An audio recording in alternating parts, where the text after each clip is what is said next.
neutral words in phrases not directional language such as self-expression, experience. हाँ, वो आप सबको मालूम है कि हम I भी यूज नहीं करते, कि हम ये कह रहे हैं, मैं ये कह रहा हूँ, बल्कि हम किससे शुरू करते हैं? हम दे से शुरू करते हैं, इट से शुरू करते हैं. These are the neutral words. ये फलां ने ये कहा, फलां ने ये कहा, मेरी अपनी जाती राय या हमारी राय, कोई राय नहीं है इसमें. पास्ट लिटरेचर क्या कहता है? One thing. और सेकंड, जिससे डाटा कलेक्ट किया जा रहा है, जो कंसर्न है स्टडी के साथ, वो क्या कहते हैं, ये दो चीजें आती हैं और उन्हीं को हमें डिस्कस करना होता है. Provide a general working definition of what definition of the central phenomena or idea particularly though not typically understood by a broader audience.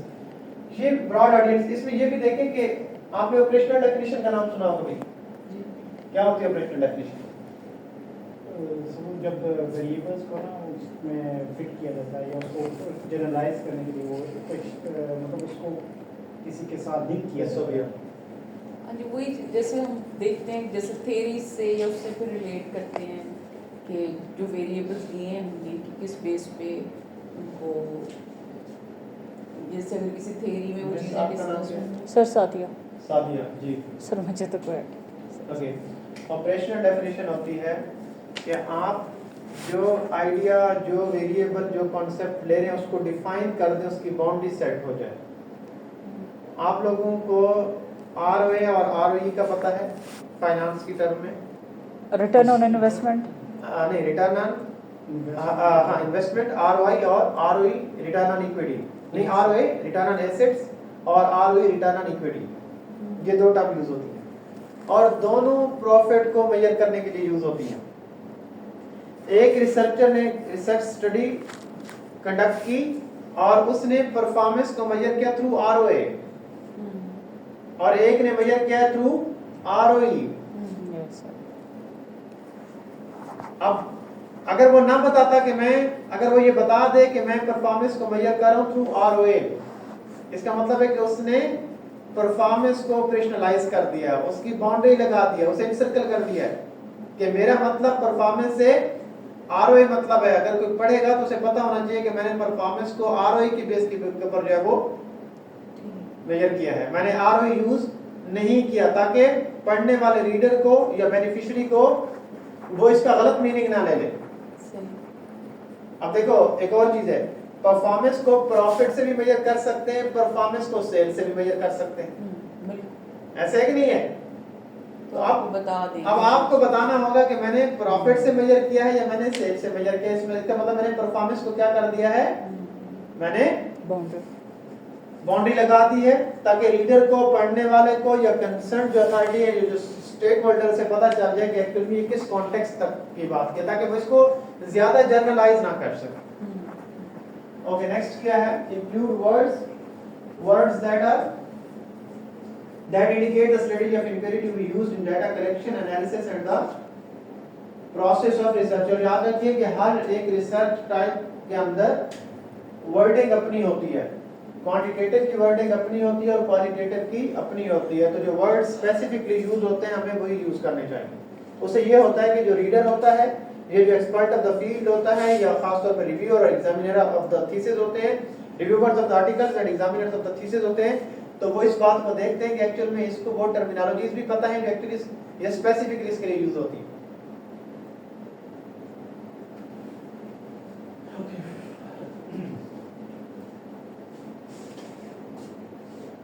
Mention the participants in the study, identify the site of the study, limit the scope of the participants in the site of the study. ये जरा देखिए, ये है purpose statement किस तरह लिखनी है, उसका एक स्क्रिप्ट है. अच्छा, जैसे अभी भी बताया है, इसको मिक्स नहीं करना, इस सेंस से मिक्स नहीं करना कि ये थीसिस के पॉइंट ऑफ व्यू से है. और आप सबको ये बात मालूम है कि आपको जब ये पढ़ाया जाता है यहाँ पर, तो वो थीसिस के लिए आपको तैयार किया जा रहा होता है कि जब आप क्वालिटेटिव रिसर्च करेंगे, तो अगर क्वालिटेटिव रिसर्च थीसिस में यूज करेंगे पीएचडी के अंदर, तो आपको उस एस्पेक्ट से पढ़ाया जा रहा होता है, नॉट फॉर द आर्टिकल्स.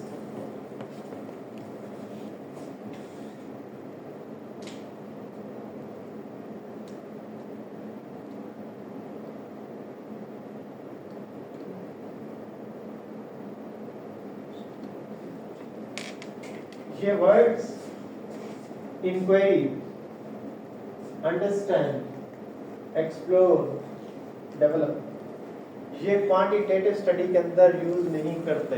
अगर यूज करते हैं तो वहां पे क्या यूज करते हैं? फाइंड, इम्पैक्ट, इफेक्ट, हाँ जी। रिलेशनशिप, हाँ रिलेशनशिप, इस तरह के वर्ड यूज होते हैं। किसी चीज को नहीं जानते तो क्या करना चाह रहे हैं आप उसको? जो पहले मालूम नहीं है, जो पहले मालूम नहीं है और जो पहले मालूम नहीं है उसके हवाले से एक नया कोई स्ट्रक्चर फॉर्मुलेट करते हैं, ऐसा कि नहीं है? तो वर्डिंग जो है वो बहुत मैटर करती है। यहाँ वर्ड इंक्वायरी और इन्वेस्टिगेशन यूज होगा।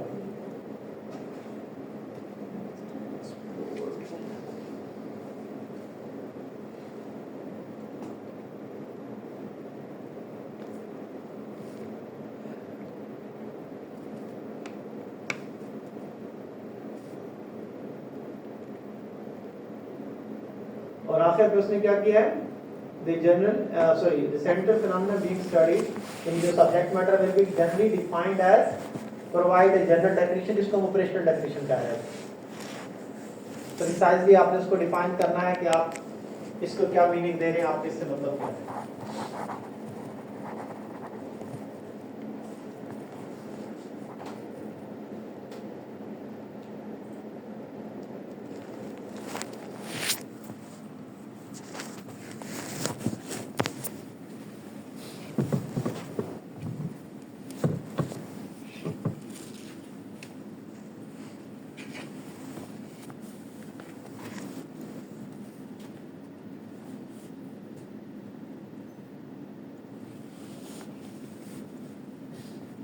यहाँ पे एक बात इसने लिखी है, नॉट ऑब्जेक्टिव्स। ऑब्जेक्टिव हम लिखते हैं थीसिस के अंदर, क्वालिटेटिव रिसर्च के अंदर भी, ठीक है? लेकिन जो ऑब्जेक्टिव इस सेंस में यहाँ पे लिखा गया कि नॉट ऑब्जेक्टिव और हाइपोथेसिस, क्योंकि वहाँ पे जो स्पेसिफिकली हमने कहा कि क्वेश्चन और ऑब्जेक्टिव और हाइपोथेसिस तीनों जो है वो अलाइंड होते हैं और वो नंबर में होते हैं। हर एक वेरिएबल का एक ऑब्जेक्टिव होता है, हर एक क्वेश्चन होता है और एक इसका हाइपोथेसिस, उस सेंस में। वरना हम एक सिंगल स्टेटमेंट ऑफ ऑब्जेक्टिव लिख देते हैं क्वालिटेटिव के अंदर। लेकिन ऑब्जेक्टिव लिखते हैं, ये नहीं कि नहीं लिखते, यानी उनकी तरह हम बुलेट्स में नहीं लिखते, एक स्टेटमेंट लिख देते हैं कि हमारा ऑब्जेक्टिव ऑफ ये। Two types of qualitative set question are generally set: a central question, a broad question that asks for exploration of the central phenomena, और sub questions। और ये जरूरी भी नहीं, यहाँ पे भी ये जरूरी नहीं है। जो जितना ये बताया जा रहा है ये एक्सटेंसिव बताया जा रहा है, तो ये भी हो सकता है, यानी सब क्वेश्चन भी हो सकते हैं और मेन क्वेश्चन भी हो सकता है, या सिर्फ एक मेन क्वेश्चन हो सकता है, ठीक है? अगर आप ये कह सकते, आपका क्वेश्चन हो कि how HR practices improve the sustainability, it's a valid question। फिर अगर आप इसके सब क्वेश्चन बनाना चाहें तो फिर आप क्या कहेंगे? रिक्रूटमेंट, ट्रेनिंग एंड डेवलपमेंट, और जो है और भी जो फर्दर इसके एस्पेक्ट हैं, मोटिवेशन, हाँ मोटिवेशन, एग्जैक्टली। फिर आप इनको सब क्वेश्चन में भी डाल सकते हैं, ठीक है? कि हायरिंग में और उसके बाद जो है रिक्रूटमेंट में, ट्रेनिंग और डेवलपमेंट के अंदर किस तरीके से जो है वो सस्टेनेबिलिटी को इम्प्रूव किया जा सकता है। अब वो 3 सब क्वेश्चंस हो जाएंगे इसी एक मेन क्वेश्चन ऑफ HR के।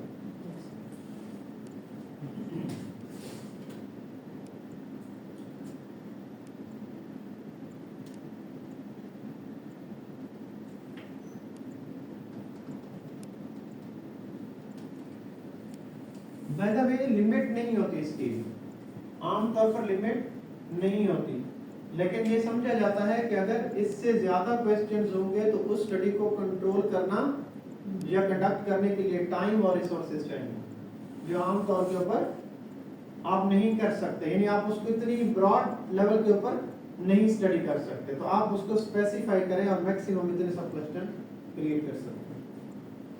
Relate the central question to the study of inquiry. अच्छा, एक और भी बात आपको बता दूं, क्योंकि अभी जब आप लोगों का ये होता है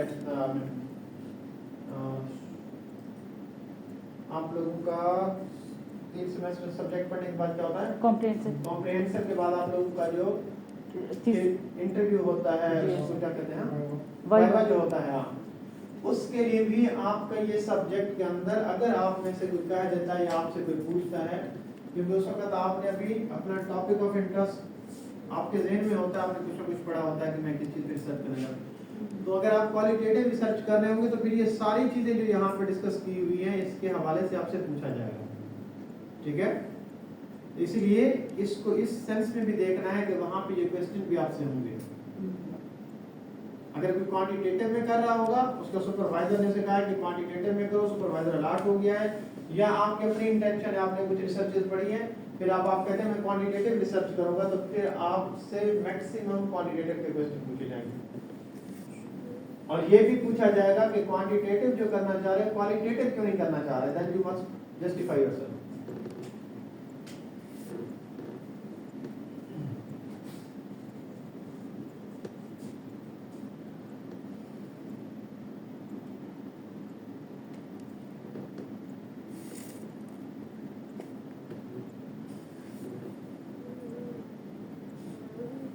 ये देख रहे हैं,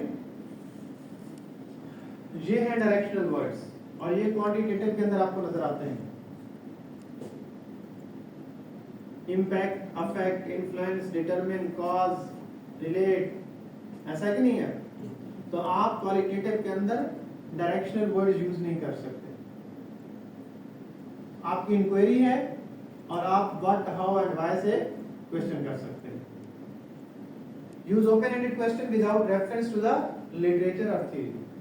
और क्वेश्चंस के अंदर कभी भी हम रेफरेंस इनकॉर्पोरेट नहीं करते कि किसने कहा है कि ये क्वेश्चन आपके रिसर्च का होना चाहिए। वो तो आपका फिनोमेना बता रहा है कि क्या क्वेश्चन होना चाहिए। Specify the participants and research site unless stated previously, ये तो पहले डिस्कस हो चुका है। Qualitative research articles include purpose statement more frequently than research questions. However, dissertation and thesis generally include both purpose statement and search questions. यानी purpose statement और research aim है, ये research objective है और साथ में research questions भी शामिल हैं। Script for writing the central qualitative research question.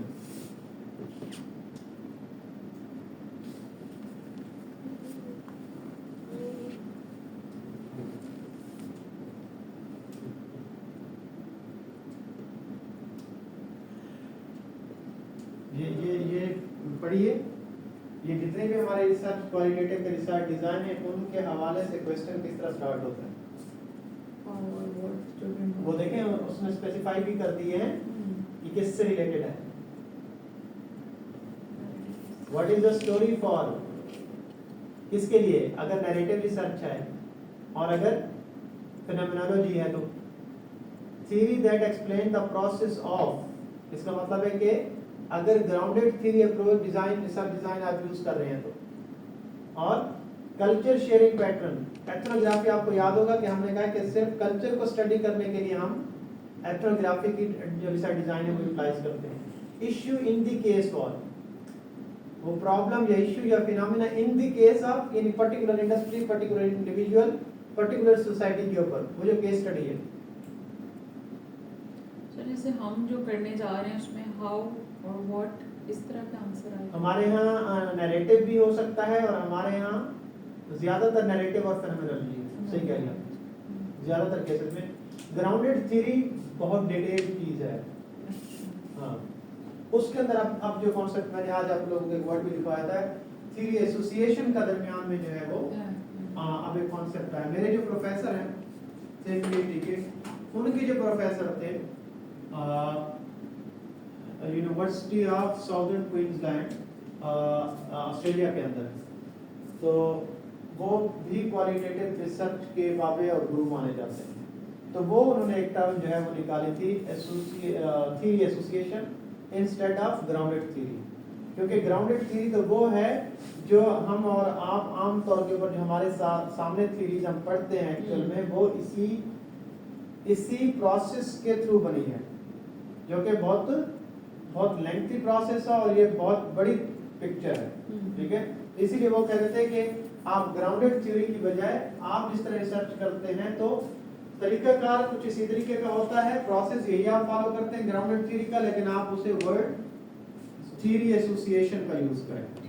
मुझे अभी भी याद है कि मुझे अपने जो वाइवा था तो उसके अंदर एक यूनिवर्सिटी साइंस मलेशिया है, मलेशिया के अंदर, तो उसकी एक डीन थी प्रोफेसर क्वालिटेटिव के एक्सपर्ट, तो उसने मेरे से पूछा था कि आपने ग्राउंडेड थ्योरी की है?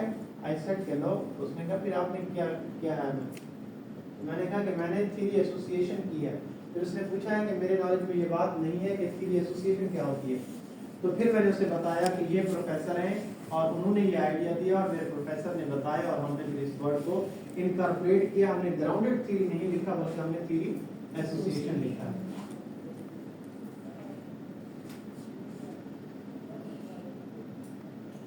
तो आपने सब मलेशिया से किया है? यस, मैंने मलेशिया से किया। सर कौन सी यूनिवर्सिटी से? मैंने यूनिवर्सिटी नॉर्दर्न मलेशिया से, उसे यूनिवर्सिटी उतारा मलेशिया भी कहते हैं। उतारा मींस नॉर्दर्न। सर वहाँ पे इंडिया काफ़ी में। सारे पाकिस्तानी भी हैं सर मेरे हाँ? पाकिस्तानी भी हैं वहाँ पे मलेशिया में, उतारा में। उतारा में या मलेशिया में? सर मलेशिया में तो ऑब्वियसली हैं सर, कई हाँ। यूनिवर्सिटीज़ हैं। एक अभी कुछ जमाने में थे लेकिन अब नहीं है। अच्छा। कुछ टाइम पहले काफी वो हाँ। इसलिए था, मैं उसकी रीजन बता दूं, जब मैंने पीएचडी की, क्योंकि वो है public sector university, government university, ठीक है, और उसकी फी बहुत कम थी और वो थाईलैंड के बॉर्डर के ऊपर है, थाईलैंड और मलेशिया के। बल्कि इस तरह समझिए कि वहाँ पे एक स्टेट है जो कि मुस्लिम स्टेट है, उसका नाम है किडा स्टेट, किडा।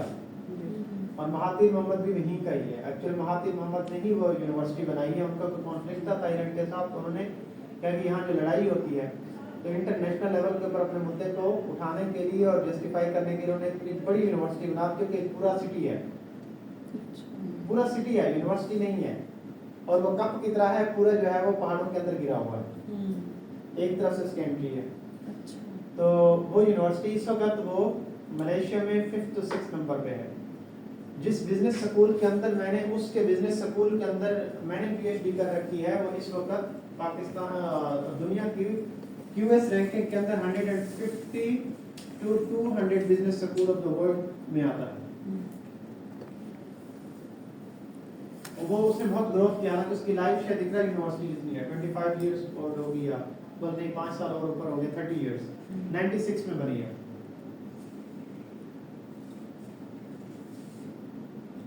ओके, ये पढ़े हैं आपने मेन क्वेश्चन एंड सब क्वेश्चंस।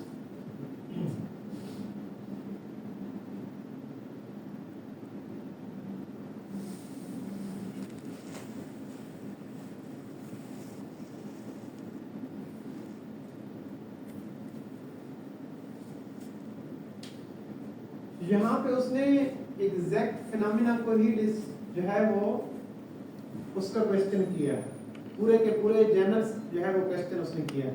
और अब उसने क्या कर दिया, उसको डिवाइड कर दिया और स्पेसिफाई कर दिया हर एस्पेक्ट से। उसने, आप समझ लीजिए कि 3 डिफरेंट डायमेंशन से या 3 डिफरेंट एस्पेक्ट से उसने उस क्वेश्चन को जो है या इस फिनोमिना को स्टडी करने की कोशिश की है, ताकि उसके पास वो तीनों एस्पेक्ट से जो है वो आंसर आ जाए। अगर वो ये ना करता तो फिर जब रिस्पॉन्सेज आते तो वो मिक्स रिस्पॉन्सेज आ रहे होते। तो यहाँ पर अब इससे अंदाजा लगाइए कि जब ये स्टडी की, इसका एस्पेक्ट, इसका एस्पेक्ट और इसका एस्पेक्ट आएगा, तो क्वांटिटेटिव रिसर्च के लिए इसके अंदर डिफरेंट थीम्स और वेरिएबल्स कंस्ट्रक्ट आ जाएंगे, इसके डिफरेंट आ जाएंगे, इसके डिफरेंट आ जाएंगे। और मजे की बात बताऊं कि जब इस तरह होता है तो फिर इसका एक सेपरेट रिसर्च क्वेश्चन छपता है, रिसर्च आर्टिकल छपता है, इसका सेपरेट छपता है और इसका सेपरेट छपता है। ये भी फायदा होता है कि एक ही नहीं तो वो मेंशन सारे करेगा वो सारे आर्टिकल में, नहीं एग्जैक्टली फिर सिर्फ एक ही ये चलेगा। वहां पे जैसे मैंने आपको बताया, वहां पे फिर ये रिसर्च क्वेश्चन भी एक ही हो जाएगा, क्योंकि आर्टिकल तो बहुत स्मार्ट चीज है ना, बहुत स्पेसिफिक चीज है। तो थीसिस के अंदर उसने बहुत सारे एरियाज को कवर कर लिया। हम क्वांटिटेटिव में भी ऐसा करते हैं। अब इसे अंदाजा लगाएं कि स्टूडेंट्स 10-10, 12-12 पेपर एक थीसिस में से निकालता है, हर हाइपोथेसिस से। आप समटाइम हाइपोथेसिस से भी निकालते हैं, यस सर। एक 2 से, क्योंकि कुछ हाइपोथेसिस पीएचडी के अंदर, थीसिस के अंदर 50 60 हाइपोथेसिस होते हैं, तो वो 2 3 करके ना पेपर निकाल देते हैं। क्योंकि आइडिया जो है वो क्या होता है यूनिक होता है, नोवेल होता है, तो वो छप भी जाता है। ओके, चलिए ये आप तो बाकी पढ़ लेंगे डिस्ट्रिक्ट एग्जाम।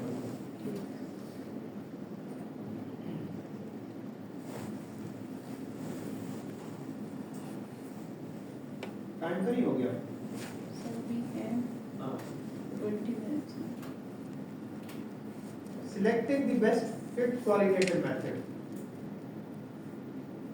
ये हम रिसर्च डिजाइन के अंदर पहले भी पढ़ चुके हैं। जरा इसको देखिए तो आपको शायद समझ भी आएगा। जरा पढ़िए, एरोस को भी देखिए।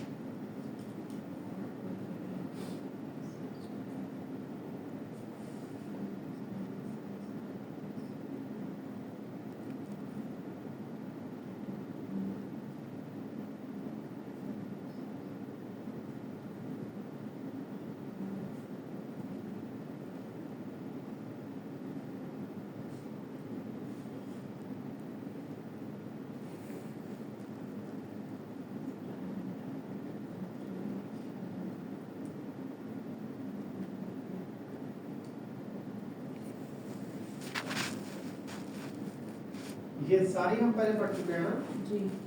ये रिसर्च डिजाइन हम पढ़ चुके हैं। और अब आप यहाँ से शुरू करें और हर एक को देखें। रिसर्च फोकस क्या है, प्रॉब्लम क्या है, तो फिर उसके ऊपर कौन सा रिसर्च डिजाइन जो है वो फिट आएगा।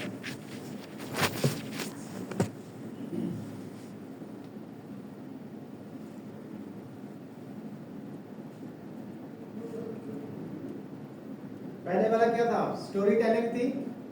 नैरेटिव रिसर्च के अंदर हम यही कहते थे ना कि किसी इंडिविजुअल के पास गए और उनसे वो बात सारी सुनते रहे और उसी सारी की सारी बात को जो है वो आपने नरेट कर दिया। ठीक है। फेनोमेनोलॉजिकल के अंदर क्या था कि आप किसी चीज के एसेंस को समझने के लिए उस सोसाइटी के अंदर जाके उस सोसाइटी का हिस्सा बन जाए, आप भी वैसे एक्शन करें, वैसे परफॉर्म करें और फिर अपनी ऑब्जर्वेशन जो है वो क्या करते रहें, नोट डाउन करते रहें कि लोग सोसाइटी के अंदर लोग क्या कर रहे हैं।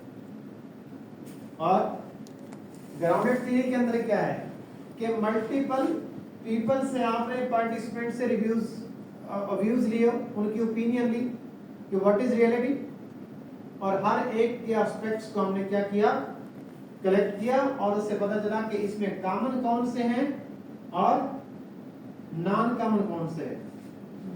जिसपे सब मुतफिक एग्री है वो कौन से हैं, इसका मतलब है कि वो तो यूनिवर्सल हो गया। ये सब उसको जो नए वाले हैं उसके लिए फिर फर्दर हम रिसर्च करते हैं। एथनोग्राफी किसके लिए स्पेसिफिकली हुई थी? कल्चर के ऊपर स्टडी के लिए। अगर किसी कल्चर को समझना है तो फिर उसके लिए हम क्या करते हैं, एथनोग्राफिक रिसर्च करते हैं। और केस स्टडी आपको पता है कि इंडिविजुअल, ऑर्गेनाइजेशन, पर्सन, ठीक है, सोसाइटी, कंट्री के ऊपर एक स्टडी अगर कंडक्ट की जाए। पर हम केस स्टडी क्यों नहीं कर रहे हैं?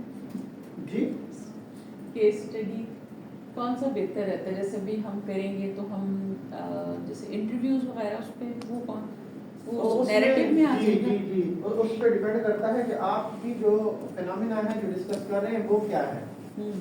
जैसे भी इसमें रिलेट एग्जैक्टली। और केस स्टडी के अंदर ये भी जरूरी नहीं होता कि आप इंटरव्यू करें, ठीक है। इसका मतलब है जैसे हम कहते हैं आर्काइवल रिसर्च, तो आप डाटा की बेस के ऊपर भी, इसकी एग्जांपल आप लोगों को शायद मालूम होगी कि आप अक्सर आपने देखा होगा कि फलां कंपनी जो है वो बड़ी सक्सेसफुल रही है और उसकी ये केस स्टडी है। फलां कंपनी का फेलियर हुआ है तो उसके ऊपर एक केस स्टडी लिखी गई है। ऐसा है कि नहीं है? आपने कभी जब एमबीए कर रहे थे, एमफिल कर रहे थे, तो फाइनेंस के अंदर में भी आपने कभी यूपीएस का कोई केस स्टडी पढ़ा हो, यूनिवर्सल पार्सल सर्विस या यूनाइटेड पार्सल सर्विस है, अमेरिका की कंपनी है, बहुत पुरानी, 1900 के अंदर जो है वो 19th सेंचुरी के अंदर वो बनी है। और उसके मुकाबले में है हमारे पास भी उसके हैं ब्रांचेस हैं। कुरियर सर्विस है जिसका येलो कलर का FedEx? हाँ FedEx यस, FedEx और यूपीएस इनकी केस स्टडीज हैं। इसी तरीके से बोइंग और एयरबस की केस स्टडीज हैं, ठीक है। तो वो उसमें इंटरव्यूज नहीं है, उसके ऊपर सिर्फ डाटे की बेस के ऊपर है, एनुअल रिपोर्ट की बेस के ऊपर आप डाटा एक्सट्रैक्ट करके तो आपने उनका सक्सेस या फेलियर कंपैरिजन कर रखे। तो सर वो कैटेगरी हम कर सकते हैं थीसिस में लाइक जो थीसिस जैसे जी थीसिस में भी केस स्टडी होता है, मतलब ये कर सकते हैं, कोई उसकी लिमिटेशन नहीं है। लेकिन थीसिस की जो आमतौर पर जो कन्वेंशनल मेथड है एक्चुअल में, उसमें रिव्यूअर कहता है इसने तो कोई एफर्ट ही नहीं की।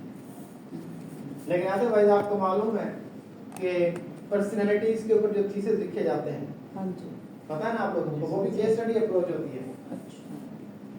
जो इंडिविजुअल लोगों के ऊपर आपने बिल्कुल, हम कहते हैं ना कि पीएचडी उस पे हाँ किया है, हाँ किसी पर्सन हाँ जी, पे कातिल के किया है। ऊपर जो है वो किसी ने पीएचडी की है, इससे मतलब क्या हुआ है, केस स्टडी अप्रोच उसमें ठीक। यूज किए गए, पर्टिकुलर पर्सन को स्टडी किया गया। सर उसमें फिर एंटरप्रेन्योरशिप भी आ जाता है ना सर, हाँ। फिर एंटरप्रेन्योरर जो होते हैं उनके हाँ, लिए उनके ऊपर भी की जा सकती है, लेकिन अमन ये होता है कि वो जिस चीज के ऊपर आप स्टडी कर रहे हैं वो इतनी इम्पोर्टेंट होनी चाहिए हाँ, कि जी। लगे कि यस ये इतना इम्पोर्टेंट था। आप उस पे पीएचडी आप ये कह सकती हैं कि ये जो अभी है वो उसके ऊपर बहुत अच्छी है। एलन मस्क के ऊपर, ये जो अभी बांग्लादेश के प्राइम मिनिस्टर बने हैं, वो बहुत बड़े एंटरप्रेन्योर हैं। हाँ पता है ना आप लोगों को, माइक्रो फाइनेंस के गुरु समझे जाते हैं वो। हाँ, जिन्होंने वो कोई निकाला था, कौन सा बैंक, काफी ग्रामीण बैंक जिनका, जैस अच्छा। हाँ क्या ग्रामीण बैंक हाँ, था ग्रामीण उसका है, नाम। मतलब ग्रामीण है, ग्रामीण बैंक, ग्रामीण exactly, हाँ। ग्रामीण, बिल्कुल। वो माइक्रो फाइनेंस के गुरु समझे जाते हैं दुनिया में। आई थिंक उसको नोबेल प्राइज मिला हाँ, है ना। यस, और इसी तरीके से जो है वो मैं अभी ये कह रहा था, ये जो हमारे हैं माइक्रो फाइनेंस के अखुवत के जो हैं बाबा जी, डॉक्टर अमजद साकिब, नाम थोड़ा थोड़ा सुना हुआ है अखुवत वाले जो हैं, वो उनका काफी है सर। हाँ वो भी बहुत फेमस पर्सनैलिटी है, उसने भी बहुत काम किया, बहुत काम किया पाकिस्तान में, अभी तक कर रहे हैं।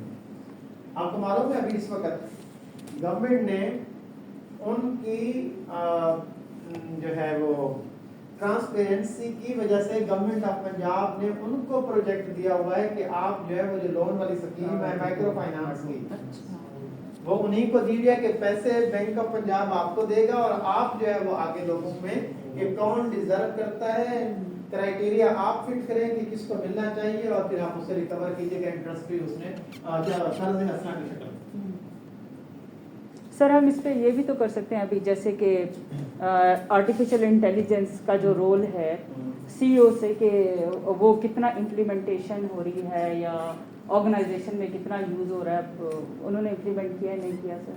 तो आप Case ऐसा study, करें ना, sir. तो आप ऐसा करें, पहले आप उसमें प्रोफेशनल स्पेसिफिकली एचआर में ना जाएं, आप सिर्फ ये देखें कि ऐसी कोई केस स्टडी जो एआई के ऊपर हुई है, ठीक है, Sir. स्पेसिफिकली। अब एआई के ऊपर हो तो उसके बहुत सारी डायमेंशन में हुई होगी यकीनन, ठीक Yes, है, sir. और फिर उसमें हम ये देख सकते हैं कि हमारे पास प्रैक्टिकल अभी गैप मौजूद है कि हमारे यहाँ इसके ऊपर स्टडीज नहीं अभी हुई है, sir. नहीं हुई होंगी या बहुत लिमिटेड स्टडी क्या हो रही होगी, इन प्रोसेस होंगी, सर लेकिन फिर भी वो नोवेल स्टडीज हो जाएंगी। सर एम्प्लॉयज़ तो ऑब्वियसली वो कहेंगे कि अभी उनके लिए लर्न करना सर वो थोड़ा सा डिफिकल्ट होगा, क्योंकि ये प्रोग्राम्स हैं, सॉफ्टवेयर्स हैं, सर जो भी चीज़ें हैं सर। नहीं, आप उसका समझ नहीं कि ये किस कॉन्टेक्स्ट में बात कर रही हैं सर जो आर्टिफिशियल इंटेलिजेंस की लर्निंग है ना हाँ, हाँ, हाँ. सर, जब वो ऑर्गेनाइजेशन में फिल्टर हो रही है, एम्प्लॉय सीख रहे हैं सर, इम्प्लीमेंटेशन है। यस सर, हाँ. तो how employees are responding to it, इधर दे आर वॉलंटियर, वो बैक ऑफ कर रहे हैं या जैसे भी आप कह रहे हैं एक्सेप्ट करें या डिससेटिस्फाइड हैं या they want to leave the job क्योंकि उनके लिए एक नया है। तो सर जैसे नए नए कंप्यूटर आया था, क्लरिकल जॉब थी तो वो खुश होते थे कॉपी पे लिखना, फिर उनके लिए टाइपिंग था, एक्सेल पे डालना डेटा उनके लिए मुश्किल था। तो सर ऑटोमेशन, ये जो आर्टिफिशियल इंटेलिजेंस से भी ना हमारी ऑर्गेनाइजेशंस के ऊपर क्या इन्फ्लुएंस हो रहा है, तो सर इसकी भी एक केस स्टडी बन सकती है सर सॉर्ट ऑफ। एग्जैक्टली मैं भी कह रहा था कि केस स्टडी बन सकती है, ये मसला नहीं है। मसला ये है कि केस स्टडी में दो चीजें हैं। अगर इंटरव्यूज के थ्रू अगर आप करें केस स्टडी को, इसका मतलब ये है कि जिन लोगों से आप इंटरव्यू कर रहे हैं वो इससे अवेयर होना चाहिए। यस, क्या जिस वर्क सेटिंग के अंदर आप जा रहे हैं इनसे पूछें आपके इनको एआई के बारे में कितना पता है चैट जीपीटी के अलावा यस, या डीप सीक के अलावा, यस ठीक है। और क्या ये उससे अफेक्ट हो रहे हैं और किस लेवल तक अफेक्ट हो रहे हैं, ये बोल भी सकते हैं या नहीं सकते? जी क्योंकि हमने क्वालिटेटिव रिसर्च का पर्पस क्या देखा है कि जो उस बात को समझता है उसी से ही हम इंटरव्यू करेंगे ना, उसी से रिस्पॉन्स लेंगे जिसने एक्सपीरियंस किया होगा, जो प्रोज एंड कॉन्स बता सकता है, जो बताएगा कि जो रियलिटी है मैं इसको इस तरह देख रहा हूँ। क्वालिटेटिव स्टडी तो जो अनपढ़ होते हैं उनसे भी की जाती है। अभी जो हम इसका फेनोमेनोलॉजी की जिक्र कर रहे थे या नैरेटिव स्टडी का हम जिक्र कर रहे थे, तो उसमें किसी के पढ़े लिखे होने का जरूरी नहीं है। आप सोसाइटी के अंदर किसी ग्रुप का हिस्सा बन जाते हैं और लोगों को ऑब्जर्व करते रहते हैं, उनके पढ़े लिखे होने की ताल्लुक नहीं है इससे। इसीलिए एक्सपर्ट ऑफ द फील्ड का इसलिए कहा जाता है ताकि आने वाला जो रिस्पॉन्स है वो उसे समझने के वैलिड और ऑथेंटिक नहीं बल्कि वैल्यूएबल रिस्पॉन्स होना चाहिए, जिसको जब इससे ऊपर के लेवल के बंदा पढ़ने वाला पढ़े तो उसे पता चले कि यस जो बात की गई है वो उसकी कोई वर्थ है। जिसने एक्सपीरियंस नहीं किया, जो सिर्फ अभी देख रहा है या जो सिर्फ सुन रहा है, तो वो क्या रिस्पॉन्स करेगा?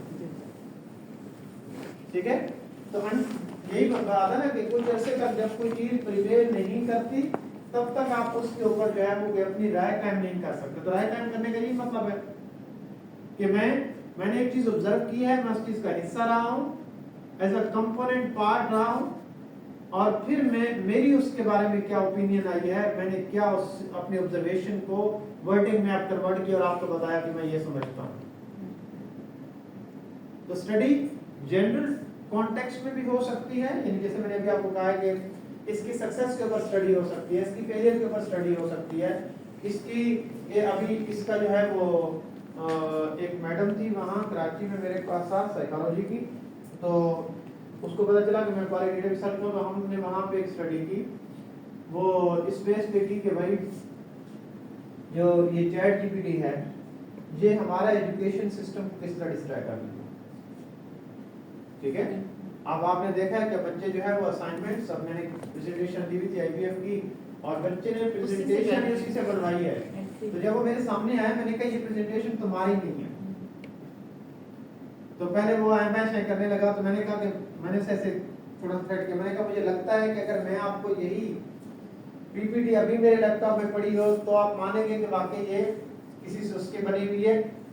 तो वो फॉर्म मांग गया, उसने कहा हाँ सर ये तो मैंने वहां से कुछ पे करके जो है वो बनवाई।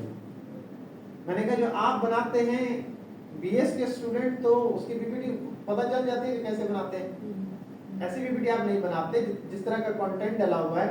और उसे मजे की बात ये थी कि जो कंटेंट डाला हुआ था इस्लामिक बैंकिंग का था और उसमें बहुत सारे फ्लॉज थे जो कि गलत थे। और आप चैट जीपीटी और डीप सीक से इस्लामिक पर्सपेक्टिव पूछेंगे तो 100% तो चीजें नहीं होंगी, उसको आपको वेरीफाई करना होगा कि जो इसने आउटकम दिया है वो सही है या नहीं है, उसको पढ़ना पड़ेगा। आर्टिफिशियल इंटेलिजेंस है ना, उसे जहां से कुछ मिला जो कि इसको रिलेट कर रहा था उसने उठा के जो है वो आपको दे दिया है, उसने ये वेरीफाई नहीं किया कि ये मुस्लिम कॉन्टेक्स्ट में या नॉन मुस्लिम में रिलीजियस एस्पेक्ट है। सर उन्होंने एक जनरल क्रिश्चियनिटी से रिलेटेड है तो रिलीजन है ना, या इस्लाम से रिलेटेड है, मे बी रॉन्ग, वो थोड़ा सा उनका एक वो है ना, ये भाई देखो डिस्क्लेमर कह लें। आप लोग भी जब भी अपने किसी काम के लिए सरकार उसकी आउटकम आती है तो उसके अच्छे से पढ़े, उसके अंदर की ये बात सही है सारी।